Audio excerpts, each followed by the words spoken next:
Hello again, I'm Robert Fifth, and welcome to part 2 of my countdown 215 albums from the year 1992. Quite an undertaking, and thank you so much for joining me. Of course, this is the follow-up to my 1991 series, and that was a big undertaking. It was my first time doing anything extreme like that over a series of videos, and I did learn some things, change some things up.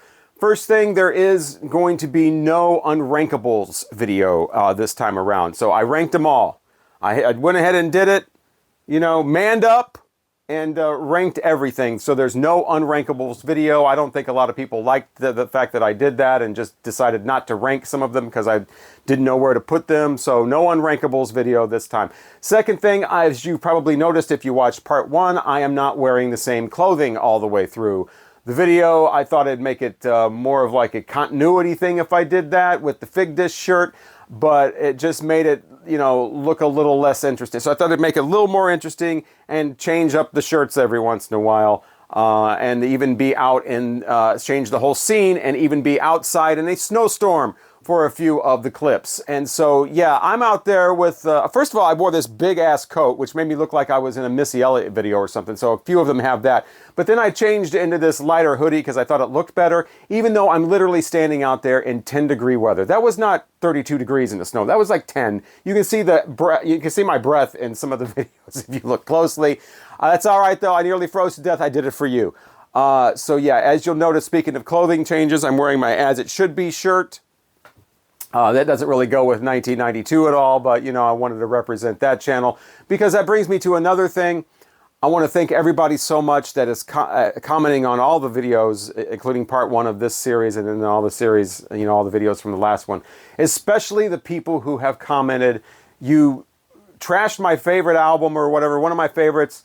That's fine. I still love your videos. I love your take on things. I'm going to keep watching, even though you trashed one of my favorite albums. I'm so glad that people are saying things like that because that's what it's all about.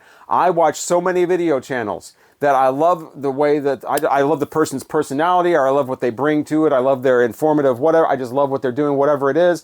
And sometimes they will occasionally trash one of my favorite albums or favorite bands. That's fine. We're not voting on politics here that are going to change people's lives or livelihoods. We're just talking about music. It's all in fun. And I'm glad that there's so many people that have found my channel that have figured that out. This is a perfect example. This trio of knuckleheads are always trashing bands and albums that I like. That's fine. They're hilarious. They're fun to watch, and that's what counts. I mean, Dr. Hook rules. Everybody knows that. But for some bizarre reason, they don't like Dr. Hook. And a couple of these people on this shirt praised Asia from Steely Dan. This dude over here has a ridiculously large Beach Boys collection. That's fine. We can't all have great taste. It's all good. So I'm glad people are watching my videos and appreciating what I'm doing, even if we don't agree sometimes. That's how it works. On to the rankings. All right, now it's time to talk about Trickster. Yeah, fucking Trickster! Has anybody ever said that? I wonder if anybody's actually ever said fucking Trickster. That doesn't sound like that goes together. Anyway, it sounds like every time I heard the name Trickster back in the early 90s, all I could think of was the cereal, like with the rabbit tricks, like that's spelled the same way. Anyway, Trickster. First time I ever heard a Trickster album all the way through. This one's called Here, and I believe this was their second album. These guys are from New Jersey, just like Bon Jovi. They sound like they're trying to be Bon Jovi. So I don't know if that's like a New Jersey thing. I mean, Bruce Springsteen doesn't sound like that, so I'm not sure that that's a New Jersey thing. I think these guys that might be their like hometown heroes, and we're like, hey, we can do that too. So the vocalist, I don't remember his name. He's got this kind of like Bon Jovi, like Slippery When Wet era kind of angel smile is what you sell. Yeah. It's that kind of thing. The band is just kind of generic. I mean, the guitarist is okay. He's got some, riffing going on there every once in a while. But overall, this is just that schlocky late 80s stuff that somehow got into the 90s. Again, I will say it. It is releases and bands like this that killed the whole glam metal thing. It was not grunge. Grunge was allowed to come in and completely take over because this was the other choice. Notice I didn't use the word alternative. I don't want to confuse people. But yeah, so Trickster, right?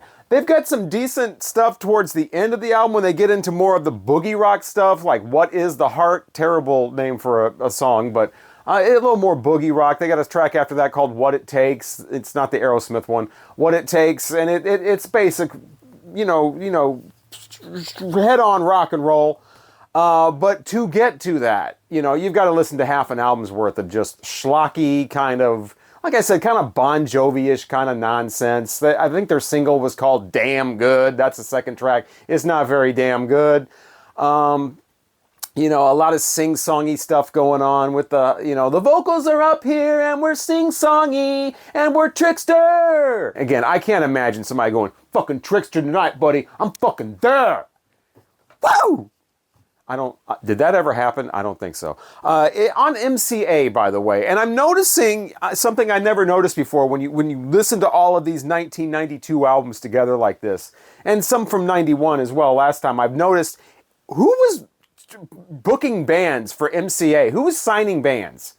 They seem to have no grunge or alternative thing of their own. I mean, they have imprint labels like Radioactive and subsidiaries like that had bands like Live or whatever. But, I mean, as far as MCA itself, it was all these bands like this in 1992. So I don't know who was doing the signing, because these guys, I think, just got signed 2 years previous. So the glam thing was already, deteriorating by then. But, yeah, Trickster, here. The cover art looks like something somebody just came up with on like some sort of computer program from 92. Does not look very professional. I mean, if they were going for minimalist, they ended up just looking cheap. That's what that looks like. Just some cheap nonsense. But yeah, you can't judge a book by its cover, except for when you can. Yeah, Trickster, they got a couple of power ballads on here. One of them's called Runaway Train, not the Soul Asylum song. The other one is When the Candle Burns. They're both terrible. So yeah, it's not even bad enough Bullet Boys to be fun. It's not even bad enough to where you want to crank it up and go, this is ridiculous. It's just kind of that mid-level, like I said, Bon Jovi range where it's all just kind of there. And then by the time you get to the end and you get to a couple of better tracks like the ones I mentioned, you're they sound better than they should because you're comparing them to everything that you just heard previously in the album. So can't really rank this too much higher than this. It's just kind of harmless, I guess would be the best way to describe it. It's not awful. It's not great. It's not pretty good. It's just kind of mediocre, I guess would be a word you'd use to describe Trickster. And who in the hell came up with that name? In 1992, the final album from Beat Happening was released, and it's called You Turn Me On. Beat Happening, one of those groups that I've seen the name written a lot in the music publications, but wasn't really that familiar with them. They are on Sub Pop, so they get a bonus point for that. Finally checked out one of their albums, their final album, and, I think they have a following. They had a fan base. I was not one of them, and I'm still not one of them. They got two lead singers, male and female. Calvin Johnson is the male singer. Heather Lewis is the female. I definitely prefer Heather Lewis's vocal. She kind of has this 60s pop kind of, the 60s pop girl laid back kind of unaffected vocal where she's just not amused or excited about much. It's that kind of blasé kind of vocal that she puts on here. It's pretty cool if it's in a 2.5-3 minute song. When it gets to the 9.5 minute song Godsend though, that gets a little much. You don't want to do that for 9.5 minutes in a song. So that comes more towards the end of the album, actually. Title track isn't too bad. They even have a little 60s reference in there. The title track, of course, is called You Turn Me On. And the lead singer is talking about Turn Me On, Dead Man. Turn Me On, Dead Man. So, you get that kind of Beatles reference in there. I think the lead singer, the guy, Calvin Johnson, sounds like Lee Hazelwood. Am I the only one that thinks that? And I am not a Lee Hazelwood fan at all. I don't think he makes a good pairing with Nancy Sinatra. I don't like his vocals at all. I think he sounds like a groggy drunk guy, like some guy that just rolled out of bed after about a 2-day bender. I've never cared for his vocals. I do not like them. He sounds like he's just, I don't like that vocal at all. And, the guy singing for this band sounds like him. So guess what? I don't care for his vocals either. A lot of the songs kind of sound, you know, very, very indie, very lo-fi, very much just very simplistic, or, you know, nothing that's too complicated or interesting at all, just very basic stuff.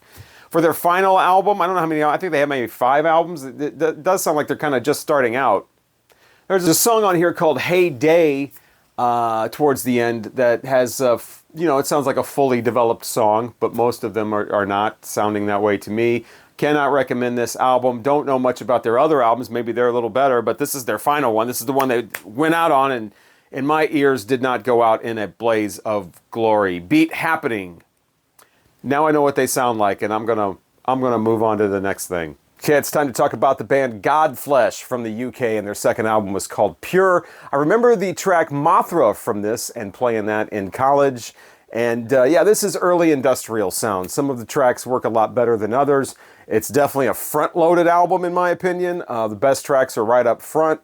And this was an exciting sound at the time. This was different. It sounded like the future. It's, you know, and now it sounds like the past. It has a very dated sound to it. And dated can be fun. Dated can be nostalgic. You look back and you, oh yeah, I remember. Oh yeah, cool. But the issue with this is, and it's the same thing with another album that I'll talk about coming up from a different band. But the issue with this is, with this kind of industrial metal, industrial rock, whatever you want to call it, it developed so quickly. It moved on so fast, especially at this time. You had bands like Nine Inch Nails and Ministry that took this sound, it sounded like this in like 88, 89, 90, and by 92, 93, they had already flown past this sound and developed and moved on so quickly that albums like this already sounded out of style. And that's the problem with the Pure album from Godflesh. There are some nice moments on here. There are tracks like Baby Blue Eyes. It has a nice little, surprising little happy synth going on way in the background. There's tracks like Predominance. It almost has a grunge kind of sound on it. But then there's tracks like Monotremata that is just, well, monotonous, as the title would suggest. Just the same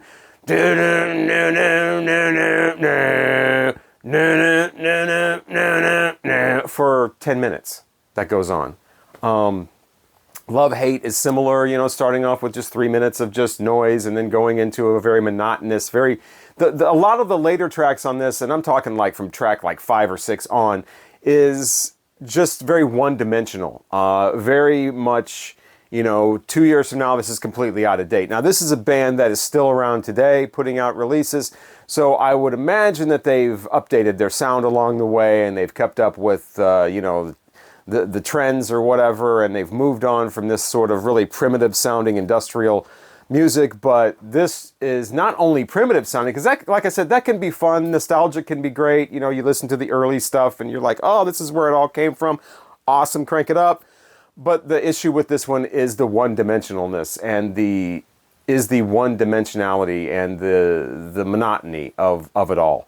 Like I said, especially in the later tracks, it ends with a 21-minute long track called Pure 2 that is just feedback and droning. And I think one of the reasons some of these tracks are so monotonous and go on for so long is because this is a few seconds under an 80-minute long CD.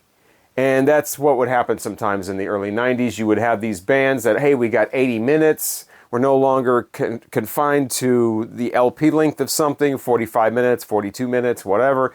Let's fill the whole thing up and give everybody their money's worth, or however you know, whatever the reason is. But let's fill it up. Let's make an 80-minute long album every time out. And the issue with that is you end up with a lot of filler. You end up with a lot of elongated songs that don't need to be elongated, a lot of monotony.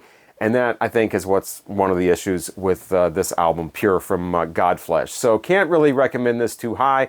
You know, it has some, like I said, some nice moments on here, but not enough to get it any higher in the ranking than this. I know that a lot of people love this album. I think, if I remember correctly, it was critically acclaimed. But that's because it's really fresh and innovative for 1992, really for 1990, actually, more 89, 90. Because like I said, 1992, you got Nine Inch Nails putting out the Broken EP, you got Ministry putting out, you got Skinny Puppy, and all of the Coil and all these bands that had just moved completely on from this and just really moved forward. And Godflesh is still kind of back here doing the basic drum tracks, the basic mid-tempo kind of droning stuff, very repetitive, and yeah, it's not, it doesn't sound great to me. Especially at this point. Another band from this era that's kind of been forgotten about, I think, by most people, they don't get discussed a lot, is Jawbreaker. Their 1992 album was called Bivouac. And yeah, it's definitely an album and a band that sound like they're from the early 90s. It's that basement bar type of thing. Nirvana, of course, had the just kind of raw guitar thing, but they were a lot more produced. The vocal was a lot more, interesting and whatever. Jawbreaker was one of those bands that sound like they were from that time and doing something similar, but not quite as fully enriched or whatever, not quite as memorable. This album is just a lot of, jamming out the chords and bashing away on the drums, and the vocalist is yelling, and the vocalist on here is actually not up a lot in the mix, and it's almost like he's in another room or down the hall doing the vocals and trying to force them out as much as he can to counter the music.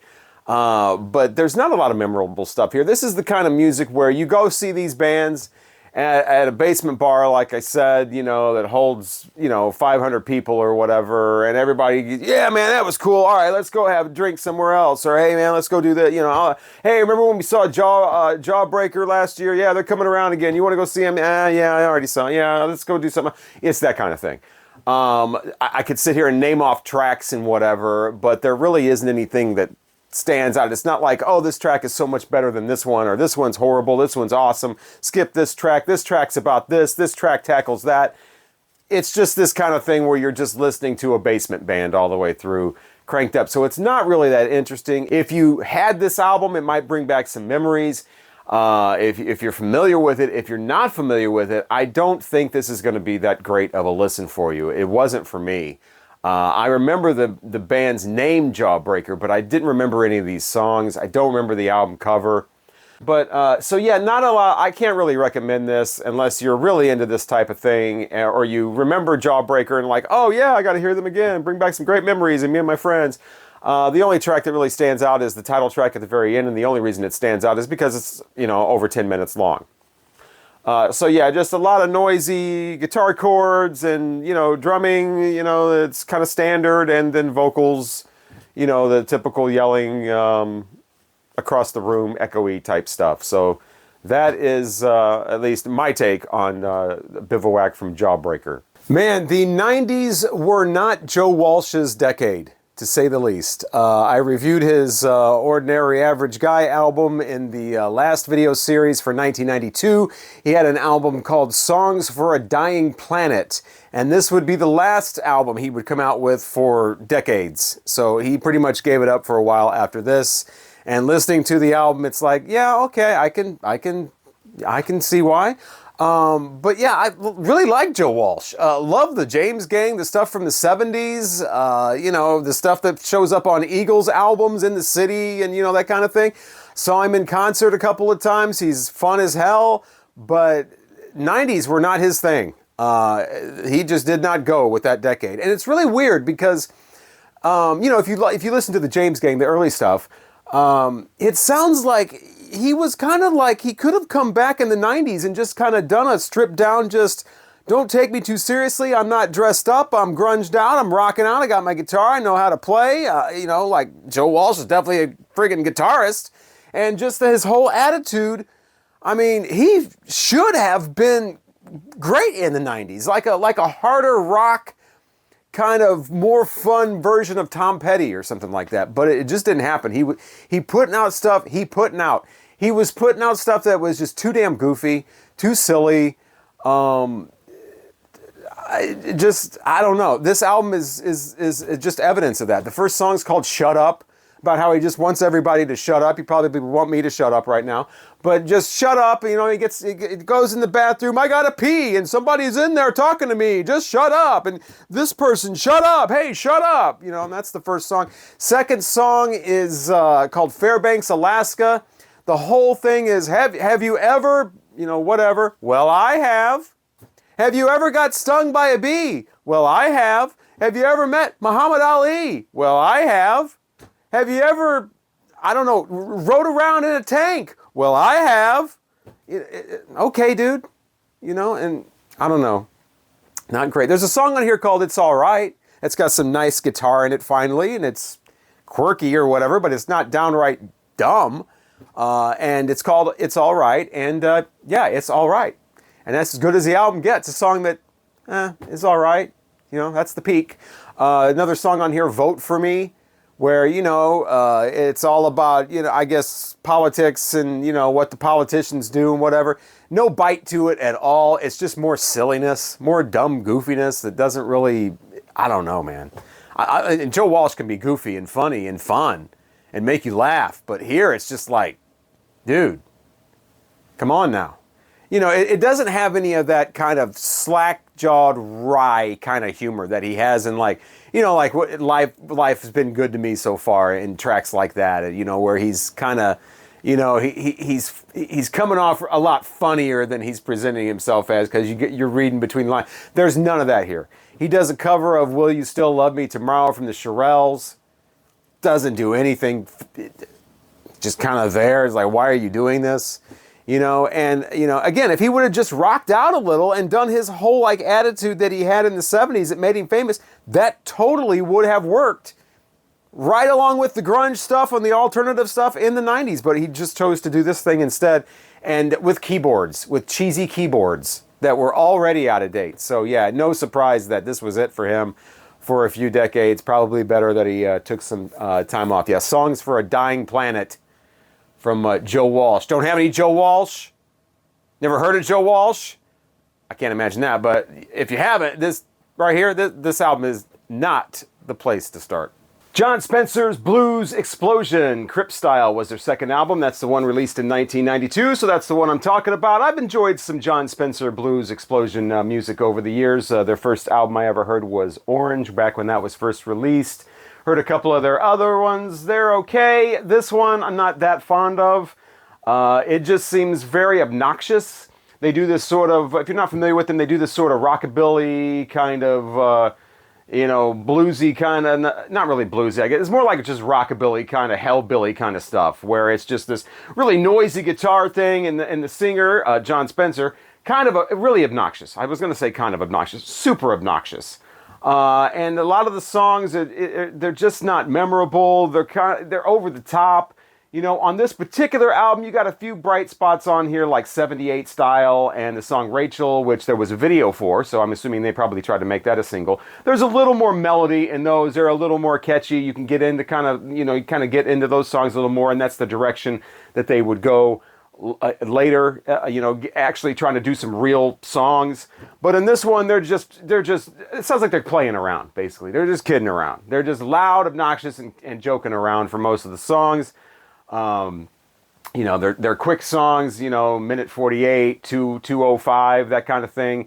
And there's, it fills up the CD pretty much. I don't know if it fills it up, but it fills up an album. It's like 19 songs on here, 18 songs, something like that. And so, yeah, it's just, when you know their later stuff, you just kind of want to more go for that, because it's a little more realized. It's a little more like, okay, we got the chops. We know what we're doing. We can play our instruments. Let's actually play a song. Let's actually do something. This one, it sounds like, they got the chops. They can do it. They just don't want to. They want to make crazy, kind of goofy stuff. So not a fan of this that much. Prefer their later stuff. But if you just like whacked out kind of craziness that's not taking itself too seriously, obviously, way obnoxious vocals, maybe you want to check this out. Crip Style from the John Spencer Blues Explosion, starting off with Lovin' Up a Storm, a Jerry Lee Lewis cover.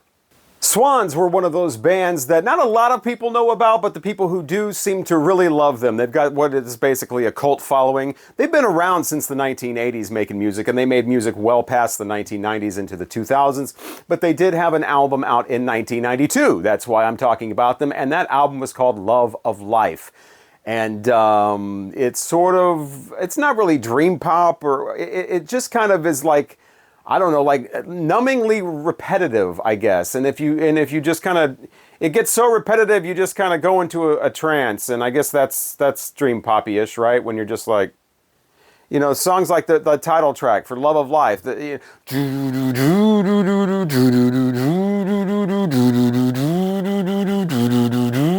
That's a motif with them. They seem to take a melody and just keep repeating it over and over again. Very repetitive. Other songs on here, like Sound of Freedom, is the same way. I mean, half the album is like that.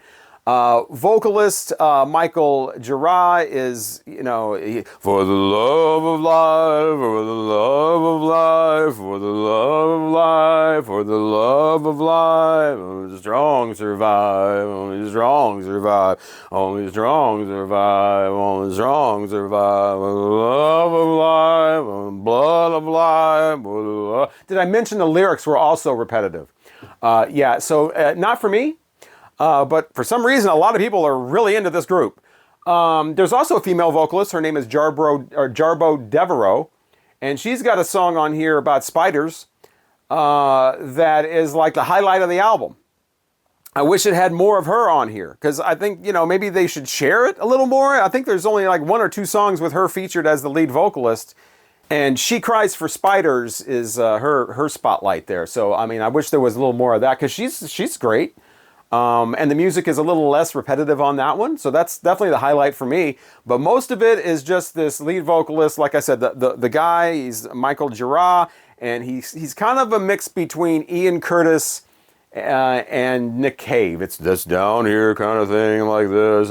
Actually, these guys did a cover version long before this album came out of Joy Division, Love Will Tear Us Apart. So they had 2 versions of it, one with the guy, one with the woman, and I probably would prefer the female version, but I've not heard either of them. But yeah, so they have a cover of that, so that they're full aware of how they sound.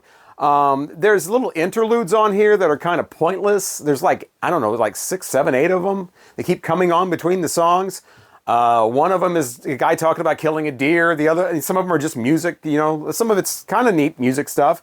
One of them, there's a song called Her, where this girl is just going on and on, just pointlessly, seemingly about this guy named Michael Booman, and she can't wait until he gets back from camp, and they're all going to go to the Atlanta Pop Festival, but she probably won't go see the Grateful Dead. They're coming, but she can't get tickets, and this is that happen.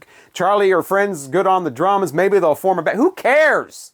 She's rambling on. I get it, I'm rambling on, but I'm actually talking about something. I'm talking about how this girl is rambling on in this song. I don't know who that girl. Maybe it's Jarbo. I don't know who it is, but yeah, a lot of pointless like little interludes like that. Very repetitive music, repetitive lyrics, and the highlight is when Jarbo Devereaux comes and sings her song, and then immediately goes back into the shadows. So I don't know why she only steps out once. Again, a lot of people love this band. Not really for me though. Swans and Love of Life. 1992 was when Public Image Limited released the album called That Which Is Not. Pretty much their last album. I think they came back like 20 years later and came out with some other album. You know how bands do that. They have their run, and then 20 years goes by and they come out with like some sort of 2005 album or 2003 or 2012 or something. That's, yeah, but for all intents and purposes, this was their final album. John Lydon, if you don't know who he is, he used to be Johnny Rotten. He used to be in a band called Sex Pistols, and they had one album called Never Mind the Bollocks. Here's the Sex Pistols. Came out in 1977. I didn't hear it until the late 80s when I was about 16 or 17. Loved it. Great album. And ever since then, Mr. Lydon has been like kind of basing his whole life and career off of that. I think the first couple of PIL albums were, I think people like those, but pretty much all the other stuff never really gets talked about, including this one. I had never heard this one before. I heard some of the other ones, but not this one.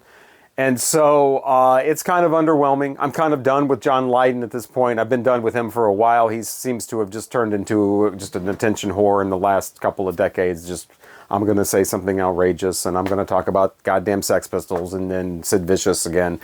I'm going to make fun of classic rock stars and whatever, even though the classic rock stars he's making fun of are at least still making music. Anyway, so yeah, this is, you know, it's kind of like it didn't take him too long at all to kind of, on this album, go back to the Sex Pistols and recall his glory days by sampling the No Future chant from the end of God Save the Queen. That happens about 6 minutes into this album at the end of the first track, Acid Drops. So that didn't take long at all. There's a track on here called Cruel that he apparently wrote for the Point Break soundtrack. That was the surfing bank robbers movie. So you know, that's real punk rock. Let's write a tune for a Hollywood movie. He's, of course, not punk rock at this point. He's traded in that punk snarl, that great vocal he had at the Sex Pistols era. He's traded that in. Now he's just doing this kind of, oh, I'm calling out, and the vocals are all like this. And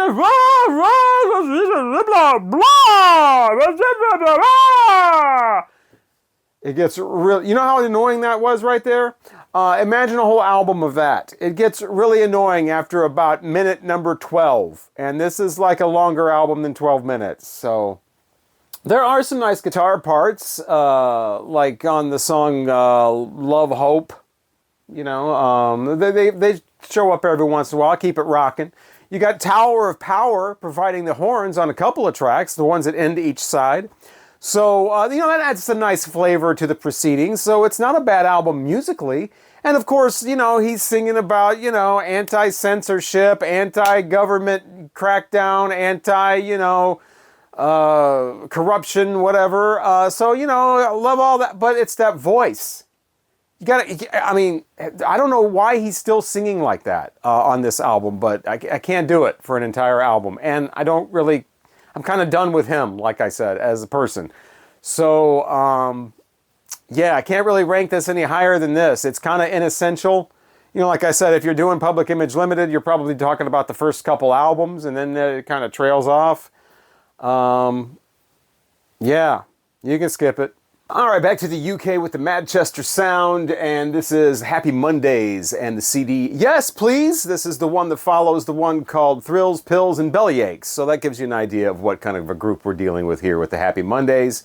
And yeah, I got this. I was still into my like UK kind of pop rock dance type of thing with the Manchester stuff, but this was sort of the tail end of that. This is definitely more leaning into the dance kind of area with that. The beats are a lot stronger. They're a lot heavier.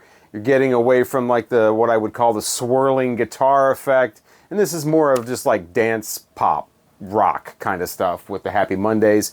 It's okay. It's not earth-shattering or anything. It's all right. The issue that I have with this, and I've always had with this, are the vocals from Shawn Ryder. Not great. Just kind of okay. A lot of the talking kind of stuff like this. And then the, you know, the singing is kind of up here, and it's almost like his voice is going to crack at any minute, and you're just kind of on the edge of your seat waiting for his voice to crack. And then, a few years after I'd had this CD, I see this. The movie 24-Hour Party People, and the whole story of this release and the Happy Mondays is chronicled in this. Now, this is mostly about factory records and, you know, like Joy Division and stuff like that is mostly what this is all about. But it does mention Happy Mondays and how they worked with their record label and the producers, by the way. This is produced by Chris Franz and Tina Weymouth of Talking Heads. And all of the tribulations that they went through with this group and the record label went through, I think the Factory Records pretty much fell apart after this. Put all kinds of money into the Happy Mondays just so the guys could go out and do all kinds of drugs, especially the lead singer, Shawn Ryder. And just constantly drugs till it led to like actual shady stuff like heroin and even crack. And, you know, all the money's blown and it's time to present the album to the record label. This is a scene, you know, these are scenes shown in that movie. I just dropped it on the floor, 24-Hour Party People. But it all ends with them coming into the record label, you know, meeting and whatever, and they're going to present the album and there's no vocals on it. It's just the instrumentals. which are great. A lot of great instrumental work on here. I think the first song on here, Stinkin' Thinkin', which is a title that's horrible. That's a terrible title, Stinkin' Thinkin'. I think that actually was a big hit here in the United States on the dance charts. That might even gone to #1, I'm not sure. But I know it was a big hit, apparently, at the time for the dance charts. Sunshine and Love was kind of a lower hit. But so they got some success here in the U.S. with the dance clubs anyway. But Stinkin' Thinkin', what a stupid name. Anyway, so they present the music, which is usually all you care about in a dance club. No vocals, the record company's pissed. He's like, we paid for, a group that sings and people can sing along with. Where's the vocals? And it was just this whole guy on drugs and whatever thing. Another guy in the band kept breaking his arm. I think 3 or 4 times. He broke his arm in different ways just during the recording of this. So you got all of that nonsense going on. And the vocals aren't cutting it. I don't know why they just didn't get a different vocalist. I don't know if it was Sean Ryder guy was in some sort of unbreachable contract or something, but if I was in the band and I was the label or I was in charge of the production, I would have demanded, we just need a new lead vocalist. Somebody that actually is going to sing and carry a tune and really make the music, complement that, bring the whole album to life. But that is not what happened. They do have a female vocalist on here, very soulful. She gets the job done. Her name is Rowetta Satchel. She's great. But she's more of a backup, kind of just helping out here. And the lead vocal's not great. And so I think the Happy Mondays, this might have been their last album. They might have had one more a lot later on, reunited and came out with another one. But yeah, I was kind of done with the whole Manchester thing after this and the whole UK pop rock dance rave type intersection of music that this created. And it was funny because then I watched the 24-Hour Party People movie and I'm like, oh, okay, well, it wasn't all just in my head. This is really not that great of an album. But I will say the music's good and the recording of this, the production and the engineering on this is excellent. This sounds superb. Really fills up the room. You can hear absolutely every layer of sound from the deep bass of the drums and the beats and everything to every instrument that's on here. I mean, this is stellar production. Too bad about the vocalist. Time to talk about another death metal band from Florida. There's a lot of them there, and this one is called Obituary. Their 1992 album was The End Complete, and this one gets all kinds of critical acclaim, and death metal fans love it, and it's just the best. I never really cared for this one though. I'm not in tune. I'm not in sync with all of the praise that this album gets. It's just, as far as extreme metal, this is not really my thing. Just very, very pukey vocals. Instead of the bellowing, instead of even guttural type vocals, you have the that kind of thing. I like my death metal and extreme metal vocals to where I'm in awe. Like, man, how does this guy do this? For an entire tour, every night for 2 hours, and then go into his recording studio and do this. My mind, I can't wrap my mind around it. But I can totally see how somebody could do this for 2 hours. Just so it's not really my thing. The drumming, you still have the type drumming every once in a while, but it really kind of masks a mid-tempo. There is speed in this in places, but a lot of it is kind of mid-tempo with just really fast drumming. And so not my lane at all with this either. A lot of the themes of the lyrics are your typical thing. A lot of it is death and the fear and the feeling of dying, usually by someone else's hand.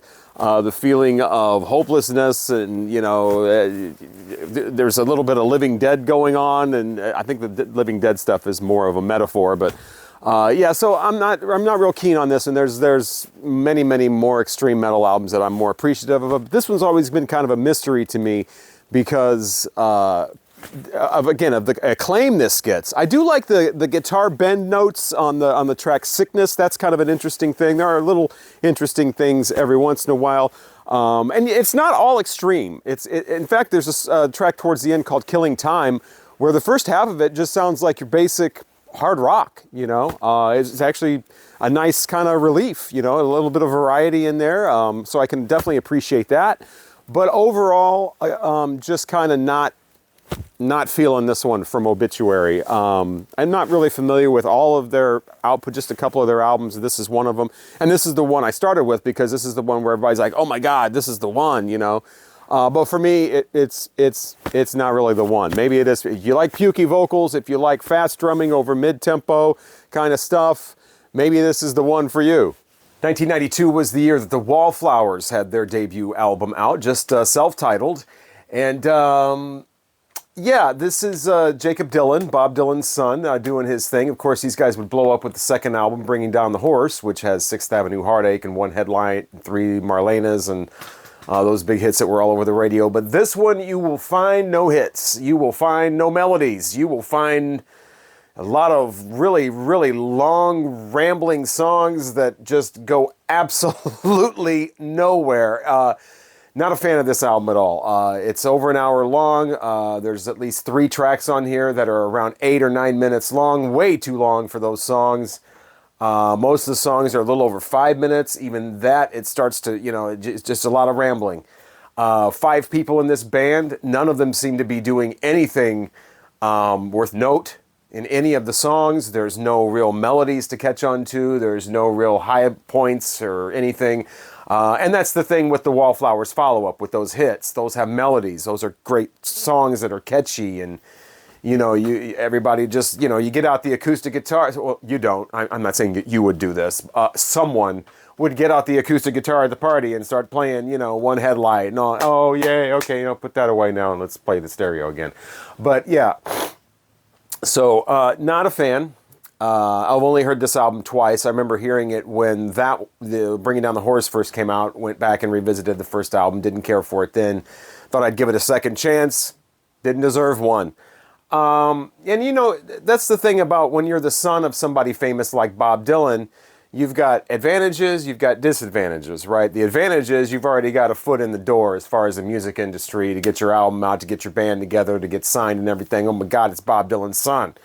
The disadvantage is, once that happens, is everybody's going to compare you to Bob Dylan, especially if you consider yourself some sort of wordsmith or a great lyricist, which I'm thinking, by the way, that this guy just keeps on and on and on and on with the lyrics, that he probably sees himself as that, but he's not. None of these lyrics are anything. There's a lot of, like, you know, like sort of wordplay, and, you know, they rhyme, but they don't necessarily, they're not clever. They don't necessarily paint a photo. There's a few, you know, some somewhat cliched, not in an over-the-top Bon Jovi type Desmond Child way, but I mean, there's little cliches that pop up here and there, but you're not going to get Bob Dylan 1966 on here, or not Bob Dylan 1975.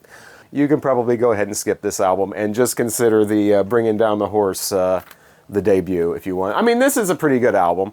Like I said, it's melodic, it's interesting, the lyrics are better. You know, it's got an actual band playing songs that you could actually take and orchestrate and have a band play the instrumental or something, and you would recognize a song. Here, it's just boo, boo, boo, boo. I mean, that's like half the songs on here. So yeah, not a lot of interesting things in this album. Cannot recommend this album. Second time I've heard this album, and it wasn't any better than the first. Yay, the Wallflowers. And so that's going to wrap up part 2 of ranking 215 albums from the year 1992. We have cracked the top 200. Oh my God, I need help. So yeah, we're at what, 196 to start the next one off, part 3. Hopefully you will join me for that. Thank you so much for joining me so far for these rankings. It's going to be a long trip through 1992, and hopefully you are enjoying it, because I definitely enjoyed revisiting these albums and making these videos. I'm Robert Fitton. Hopefully I will talk to you again soon.